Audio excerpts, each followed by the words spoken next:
The evacuation sirens wailed across what remained of Geneva as Chen pulled Dr. Reyes through rubble-strewn streets. Above them, Concordat dropships released swarms of mechanical hunters that skittered across building facades. Civilians who had believed the promise of peaceful exchange now fled in terror, their faces illuminated by the unnatural violet glow of alien weapons fire. "We need to reach the emergency command center," Chen shouted over the cacophony of destruction. His military-issued comlink buzzed with fragmented distress calls from global defense outposts. If it still exists. Reyes clutched her data tablet against her chest, its screen displaying the linguistic patterns she'd spent weeks analyzing. They lied about everything. Their language contained structural deceptions I missed, embedded falsehoods within truth markers. A nearby explosion showered them with concrete dust as they ducked into the basement of a partially collapsed library. 3 bloody diplomats huddled in the corner, their formal attire now tattered remnants of humanity's hopeful first contact. "Commander Chen," one recognized him, her voice hoarse from smoke inhalation. "Is it true? Has the entire leadership been?" "Yes," Chen confirmed grimly, checking the ammunition in his sidearm. Secretary General Nakamura, the Security Council, most of the diplomatic corps, all gone. Outside, the night sky transformed as massive Concordat battleships emerged from stealth positions in low orbit.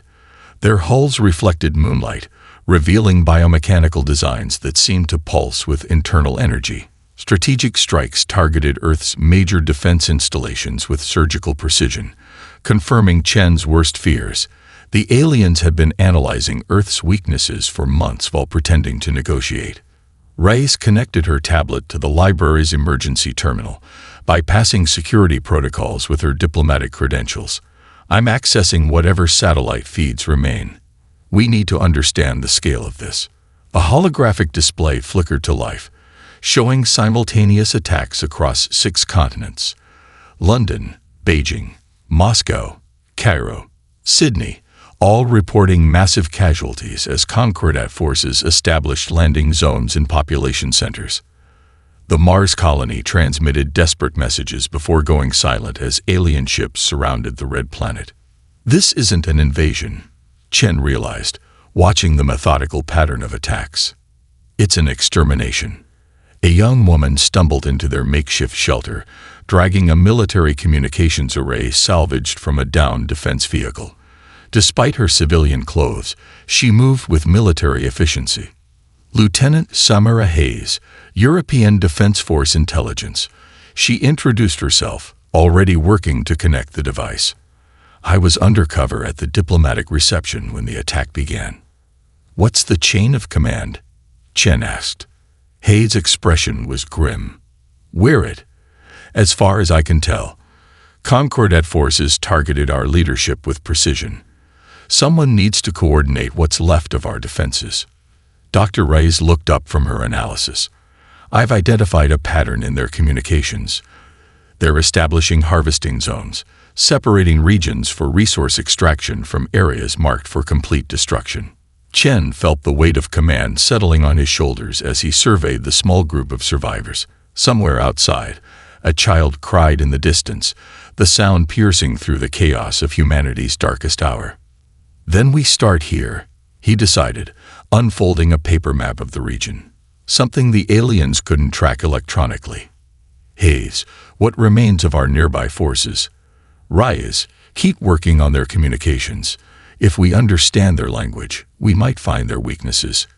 As dawn broke over a changed world, the first seeds of resistance took root in that makeshift shelter. Humanity, faced with annihilation, refused to go quietly into the night. Maya pressed herself against the crumbling brick wall as a Concordat patrol drone hummed past, its sensor array sweeping the abandoned street with pulsing blue light. Her backpack felt impossibly heavy, the prototype converter and her limited supplies weighing her down both physically and emotionally. 3 days had passed since her parents' sacrifice, and the reality of their loss still hadn't fully registered. Survival instinct had overtaken grief. The Chicago ruins offered countless hiding places, but the alien presence grew denser as she approached the city limits.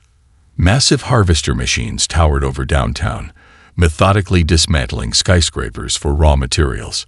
Human captives shuffled in processing lines toward the gaping maws of Concordat transports, conscripted labor for off-world mining operations, according to whispered rumors. Maya consulted her father's old paper map, now stained with mud and tears. The resistance frequency her mother had whispered in their final moments remained silent on the salvaged radio. She needed to reach the extraction point near the old state border, but 50 kilometers of occupied territory stood between her and potential safety. Think logically, she whispered to herself, a mantra from her university days that now seemed from another lifetime entirely. Use what they don't expect. The Concordats' technological superiority had one consistent oversight. They underestimated human resourcefulness. Their patrol patterns focused on streets and buildings, neglecting the labyrinthine infrastructure beneath the city. Maya descended through a maintenance access into the flood control system, a sprawling network her civil engineer father had once proudly helped design. The tunnels echoed with distant dripping water and the occasional scurry of rats, the only urban wildlife that seemed to thrive in the invasion's aftermath. Maya activated her father's old headlamp, careful to keep the beam pointed downward to prevent light from escaping through grates above. Her progress through the underground maze was steady until a thunderous crash from above sent vibrations through the concrete.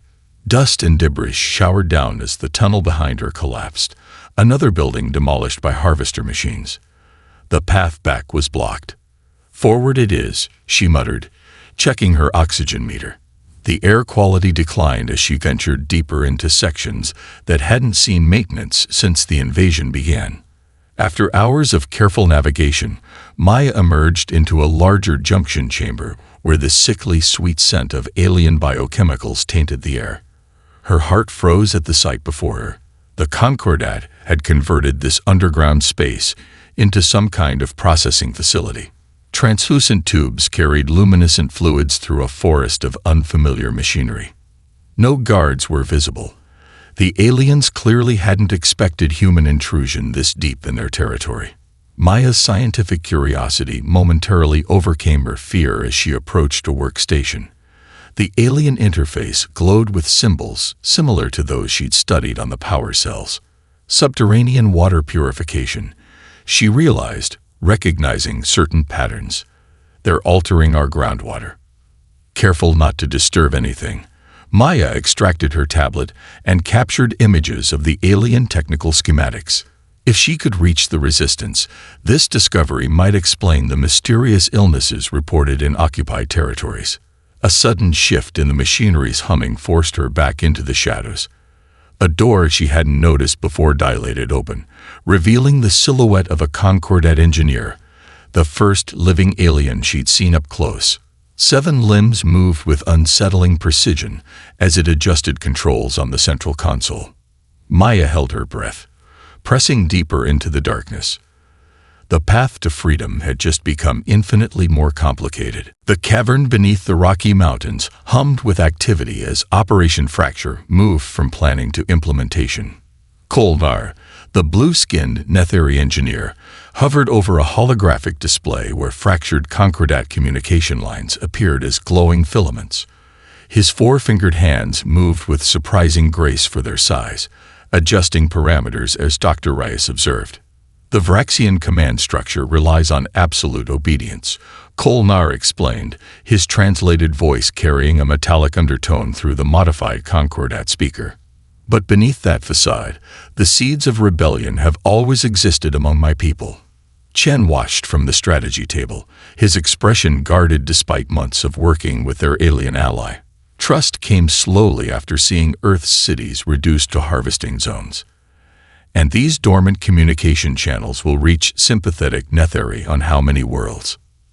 17 systems currently, Kolnar answered.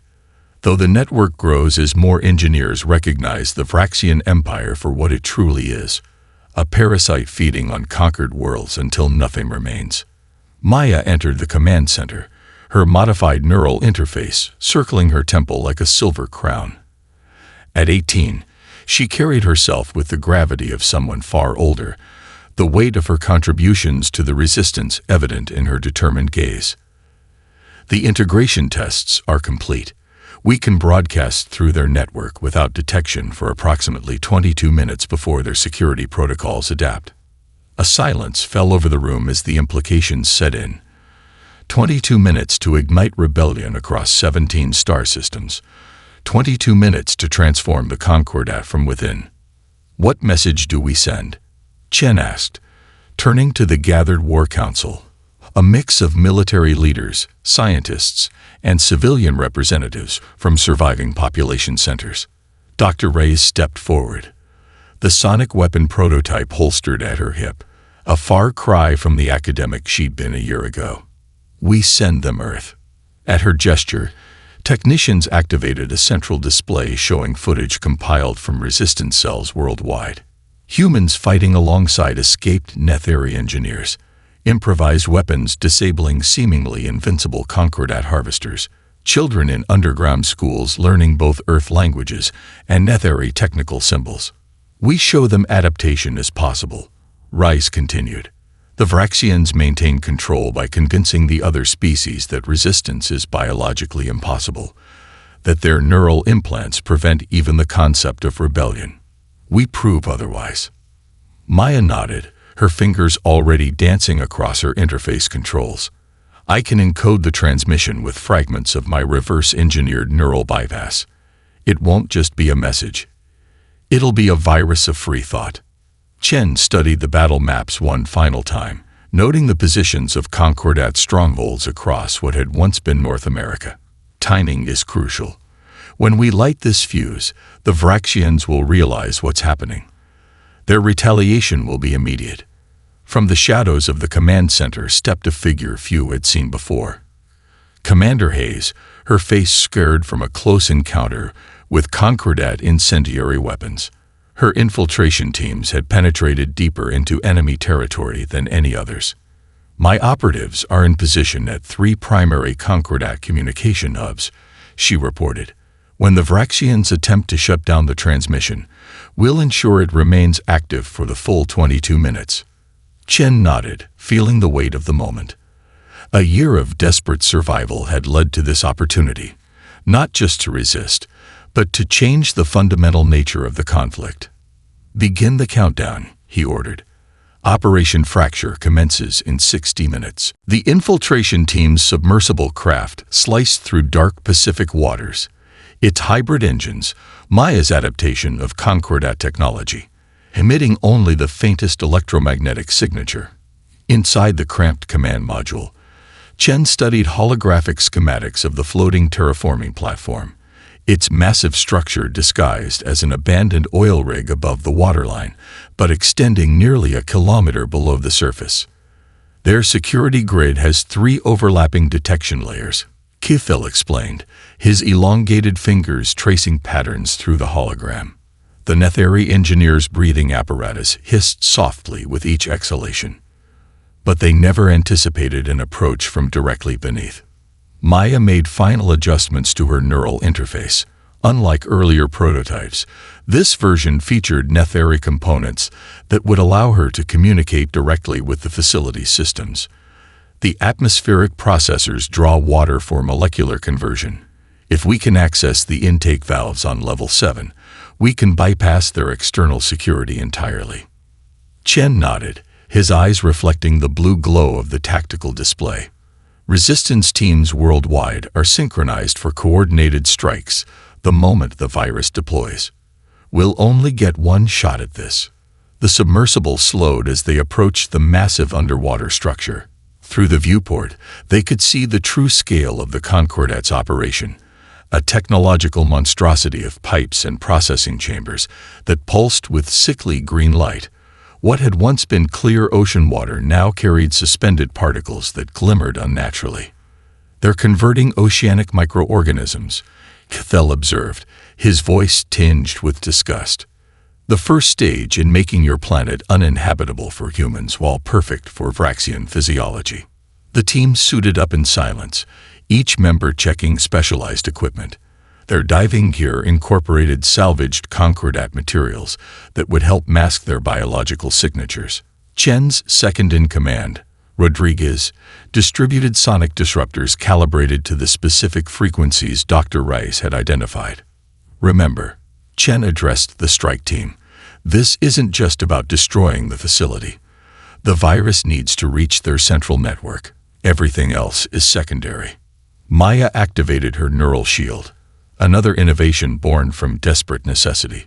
Once we're inside, we'll have approximately 17 minutes before their systems recognize the intrusion. The airlock cycled, flooding with seawater as the team prepared to exit. Chen felt the familiar calm of pre-mission focus settle over him, despite the unprecedented stakes. They were 20 human soldiers and one alien defector against a facility staffed by hundreds of Concordat personnel. The odds seemed impossible, but impossibility had become humanity's natural environment. Outside, they propelled silently through engineered currents toward the massive intake valves. The water around them gradually changed color, taking on the greenish tint of the Concordat's atmospheric modification compounds. Even through their protective gear, they could feel a subtle burning sensation on exposed skin. Fell reached the primary intake first, his modified tools making quick work of the external access panel. Beyond lay a series of emergency airlocks designed to prevent catastrophic flooding, now their entry point into the heart of the facility. As seawater drained from the chamber, and they removed their breathing apparatus, Maya connected her neural interface to the control panel. Her eyes widened as information flooded her consciousness. The facility was more than a terraforming platform. "Chen," she whispered, her voice tense, "this isn't just changing Earth's atmosphere. It's a genetic resequencing operation. They're not preparing Earth for colonization. They're transforming it into a breeding ground." Maya stood beneath the vast assembly bay of what had once been Detroit's premier automotive factory, now transformed into humanity's most advanced weapons development facility. Hundreds of engineers, human and Netheri working side by side, swarmed around the skeletal frame of the prototype vessel designated Phoenix. The ship represented the culmination of 5 years of reverse engineering, improvisation, and theoretical breakthroughs once thought impossible. "The gravitational inversion layer is stable," reported Dr. Castillo, the former NASA propulsion specialist who had lost his family during the Chicago harvesting. "We've successfully replicated the Concordat's inertial dampening system using materials available on Earth." Maya nodded, the silver streak in her hair catching the light as she studied the diagnostic hologram. Her neural interface had evolved into something far more sophisticated than the crude prototype she created as a teenager, now a seamless blend of human neurology and Netheri quantum computing. "The power requirements are still concerning," she noted, fingers dancing through projected schematics. "Even with the modified fusion cores, we're only achieving 67% of Concordat efficiency." A tall Netheri engineer named Selvak approached, his movements conveying the subtle body language of excitement that Maya had learned to recognize over years of collaboration. "We've integrated the sonic harmonizer throughout the weapons array. Based on Dr. Reyes' latest frequency discoveries, these ships will target the specific neural vulnerabilities of each Concordat species." Maya permitted herself a small smile, the first genuine one in weeks. "Let's hope it's enough when the World Breaker arrives." The massive hangar doors parted to admit a fleet transport. General Chen stepped out, his uniform bearing the new insignia of the United Earth Forces, a phoenix rising from planetary ashes. Time had not been kind to him. His once black hair had turned completely gray, and a network of stress lines marked his face.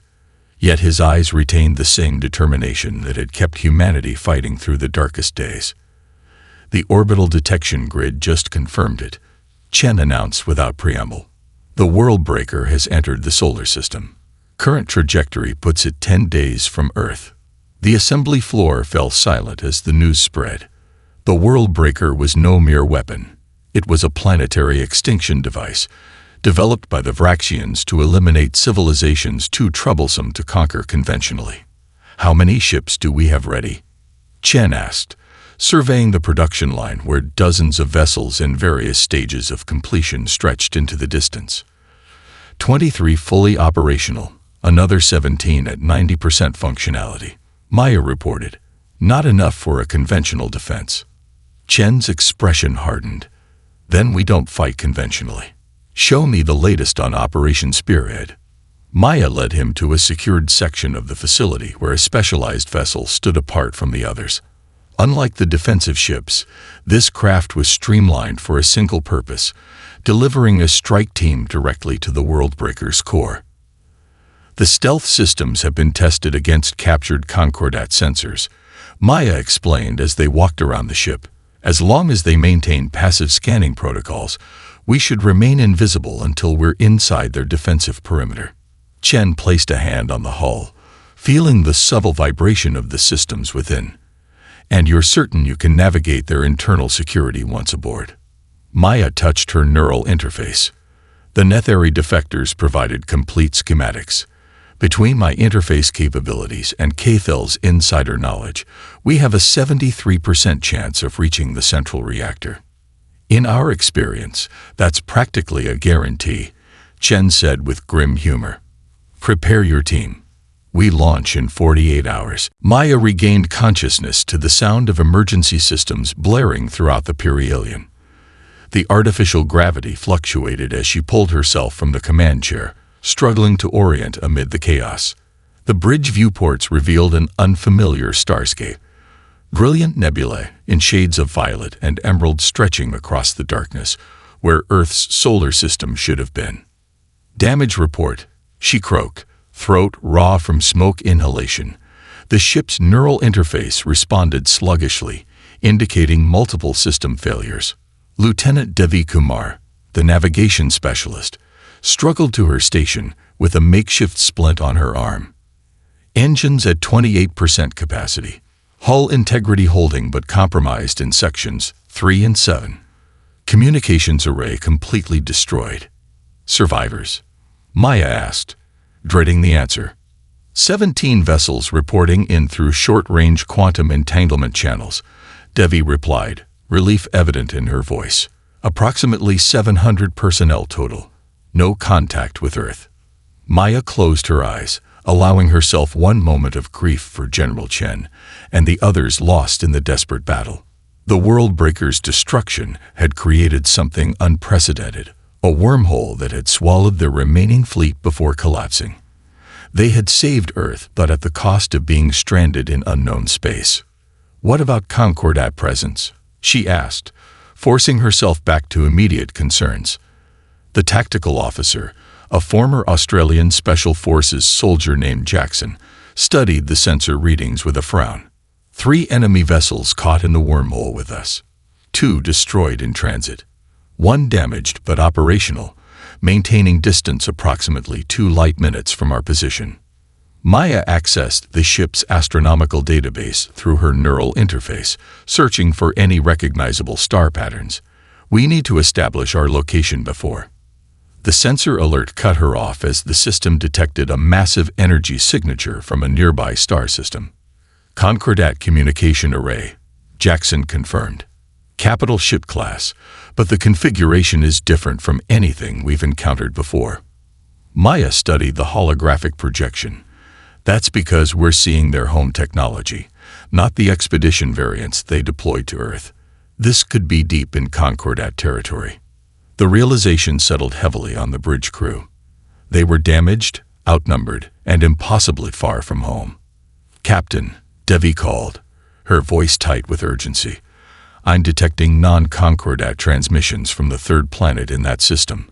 Appears to be distress signals, using variations of at least 6 different languages. Maya enhanced the signal through her neural interface, the translation matrix struggling with the unfamiliar dialects. But the meaning was unmistakable, a desperate plea for help against Concordat oppressors. She thought of Earth, of the years spent fighting from the shadows, of all they had learned about resistance against overwhelming odds. The crew watched her, waiting for a decision that would define their future in this unknown region of space. Contact all surviving vessels, Maya ordered, straightening her shoulders. Begin emergency repairs and prepare for a strategy council in 3 hours." "What's our plan, Captain?"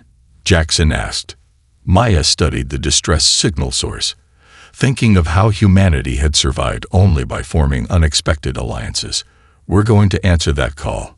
If we want to find our way home, we first need to make some friends in this part of the galaxy." As the perihelion and its sister ships regrouped in the shadow of an asteroid field, Maya gazed at the unfamiliar stars.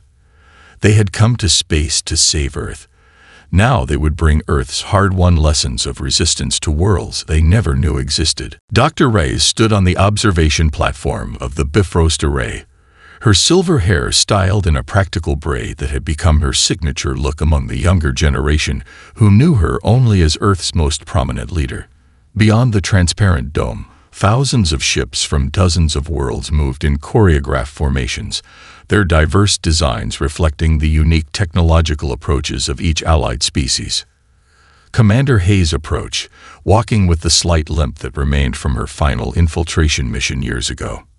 Now serving as head of security for the United Earth government, she maintained the vigilance that had kept humanity alive through the darkest days. "The Saurian delegation is requesting additional technical specifications for the wormhole stabilization protocols," Hayes reported. "Their chief physicist believes they can enhance the gravitational containment field with crystals from their homeworld." "Approve the exchange," Reyes nodded. At this point, any improvement to the connection with Maya's fleet is worth pursuing. The massive ring structure of the Bifrost Array hummed with energy as engineers made final preparations for the next scheduled connection.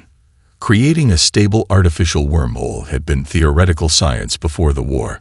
Now it represented humanity's greatest achievement and their lifeline to the growing Terran Confederacy spreading across distant stars. "We received another data packet from the perihelion during the last connection," Hayes continued. "Maya's forces have liberated 7 more worlds in the Cygnus Arm. The Concordat is committing significant resources to contain what they're now calling the human contagion." A small smile touched Reyes' lips.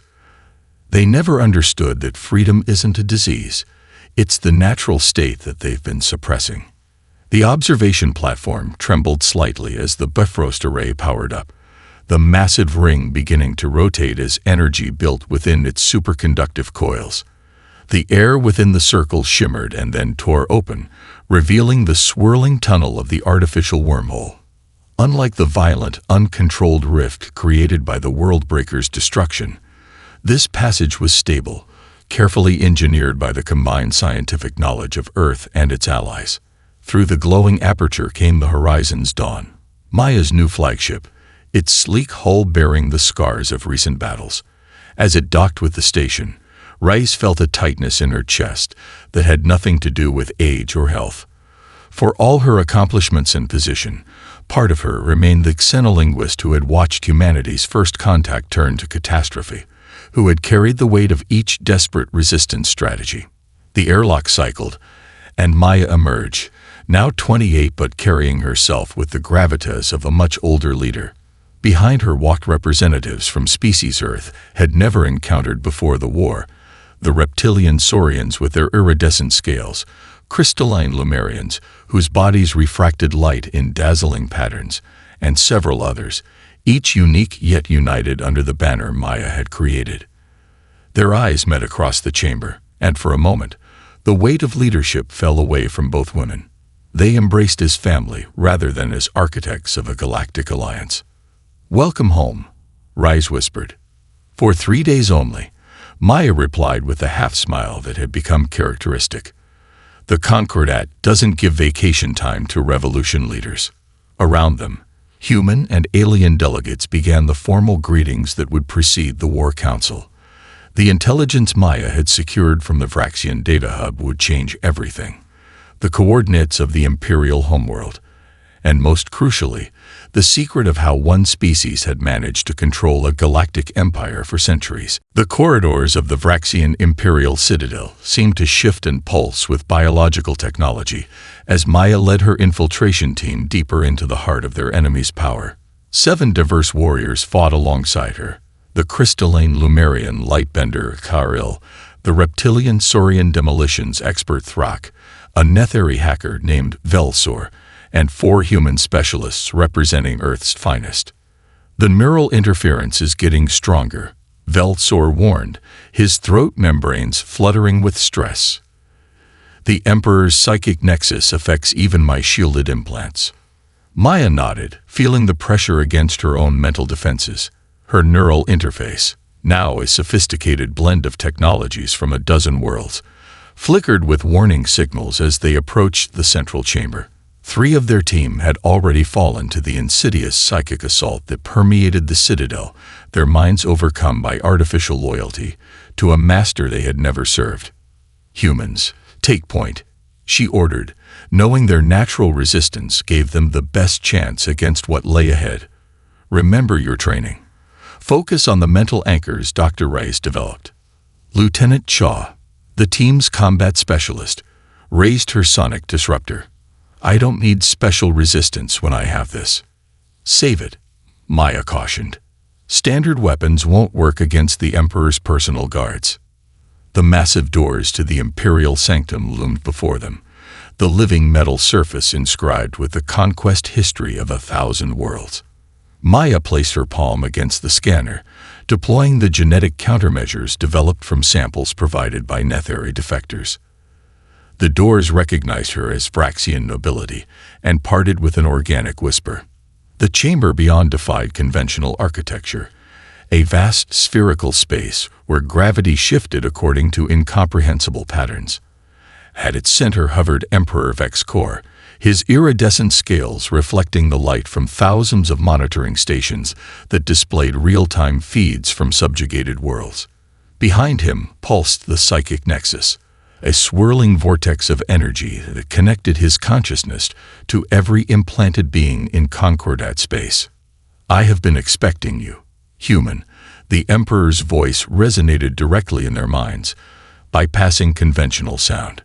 "The anomalies in the network began when your kind first resisted, a fascinating aberration I should have eliminated immediately." Thrak and Kar-El collapsed instantly, their consciousnesses overwhelmed by the direct mental assault. Velsor staggered but remained standing, protected by modifications to his neural implants. The human team members grimaced in pain, but advanced steadily, their natural neurological architecture providing unexpected resistance. "You failed to understand us from the beginning," Maya replied, each step toward the nexus requiring immense effort as gravitational forces pulled in conflicting directions. "Humans don't conform to expected patterns.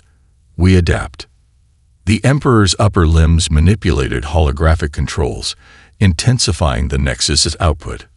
"Your resistance has always been a temporary anomaly. Even now, your allies across the galaxy falter as I increase the signal strength." Communications flashed across Maya's interface, reports from the battle raging above the planet, showing Allied ships suddenly veering off course as their non-human crew members fell under renewed Vraxian control.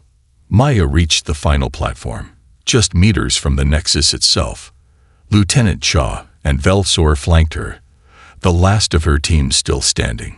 The Emperor's massive form towered over them, his 6 upper limbs now wielding weapons of incomprehensible design. "You still don't understand," Maya said, activating the final protocol in her neural interface. "We didn't come here to destroy you. We came to free everyone you've enslaved."